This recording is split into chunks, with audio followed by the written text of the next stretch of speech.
নেশা করে। আসলে আমি একটা কথা বলবো, আচ্ছা যে নেশাটা কি ছাড়ানো যায় না? আর নেশাটা থেকে কিন্তু কিছু কিছু মেয়ে ছেলে ধ্বংস হচ্ছে। কি কারণে ধ্বংস হচ্ছে? এই নেশার কারণে।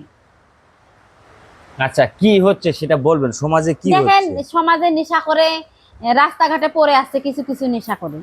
আবার কিছু কিছু নেশা করে বউকে উত্তেজনা করে ভালোবাসার জন্য। আবার ফির কিছু কিছু নেশা আছে বউয়ের কাছে না যাওয়ার জন্য। নেশার কিছু ধরন আছে, তাই না ভাই? এই নেশাটা করে কিন্তু বাংলাদেশটা ধ্বংস হয়ে যাচ্ছে। নেশাটা থেকে যদি বিরত থাকা যায় না, নেশা থেকে যদি প্রতিটা ছেলে বিরত থাকে, তাহলে এই বাংলাদেশটা অনেক সুন্দর হয় আমি মনে করি। এবং বাংলাদেশের সকল ছেলে মেয়েরা, যুবক যুবতীরা সুখে শান্তিতে বসবাস করতে পারবে। তাই নেশা করে যখন স্বামী ঘরে ফেরে, তখন বউকে মারধর করে, ভালো একটা কথাতেই টোকাটুকি লাগে। বউয়ের চুলের মুঠি ধরি মারে, বউকে আছাড় মারে, বউয়ের নাক মুখ ফাটাই দেয়, থোতা ফাটাই দেয়। কিসের জন্য? এই নেশার কারণে। শুধু নেশা যদি না করতো, তাহলে সুন্দর মনের মস্তিষ্কের মানুষ থাকতো, তাহলে বউকে চুলের মুঠি ধরে মারতো না, হুসাহুসি নাক ফাটাই দিত না। এই নেশার কারণে আজকে অকালে স্ত্রীকে ঝুলাই মারতেছে ফাঁসি দিয়ে, কোনো স্ত্রীকে বিষ দিয়ে মারতেছে, কোনো স্ত্রীকে গলা টিপে মারতেছে। এই নেশার কারণে কোনো স্ত্রীকে জবাই করতেছে, কোনো স্ত্রীকে খুন করতেছে। নেশাখোর মানুষ কিন্তু স্ত্রী সন্তানকে খুন করতে দ্বিধাবোধ করে না। তারা নেশার তাগিদে স্ত্রী সন্তানকে হত্যা করে। নেশার মধ্যে কি আছে রে ভাই? তোমরা কেন নেশা করো? নেশা থেকে বিরত থাকতে পারো না?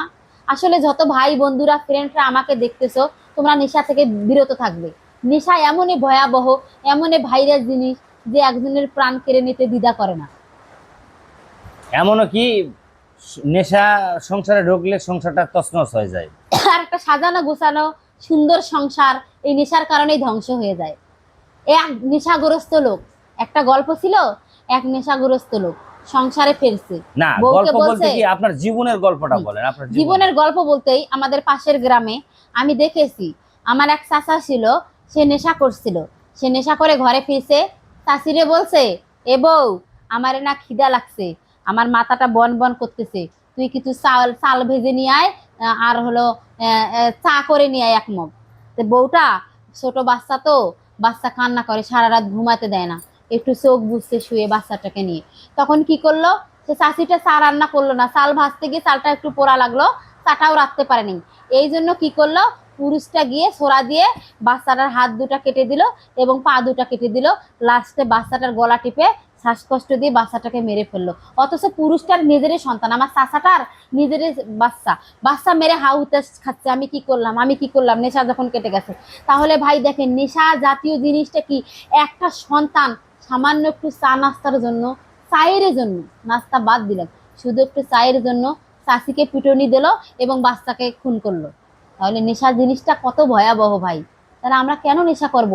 আপনারা যদি জানেন, তাহলে নেশাটা কেন করবেন? এই নেশা থেকে বিরত থাকবেন। নেশা জিনিস বলতে নেশা খাবেন না।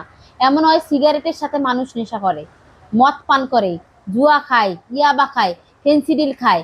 এগুলো থেকে আপনারা অবশ্যই অবশ্যই বিরত থাকবেন। তাহলে সুন্দর জীবন গড়তে পারবেন, সুন্দর স্ত্রী সন্তানকে নিয়ে সুন্দর জীবনযাপন করতে পারবেন। চলেন তাহলে সবাই মিলে সুন্দর জীবনযাপন করবেন, এই পরিকল্পনা নিয়ে আপনারা সামনের পথে এগিয়ে যাবেন। তাহলে আমার কথাগুলো যদি, গল্পটা খুব ভালো লাগে, আমি রানী বলতেছি, আমি মডেল রানী, আমার কথাগুলো যদি ভালো লাগে, তাহলে ভাইয়ার পেজে ফলো দিবেন এবং শেয়ার করবেন অবশ্যই অবশ্যই। তাহলে সুন্দর সুন্দর আমার কাছে গল্প পাবেন এবং মজার মজার কথা পাবেন, এবং আমার নিজের দিক থেকেও সুন্দর সুন্দর গল্প বলবো। ধন্যবাদ গাইস, পাশে থাকবে।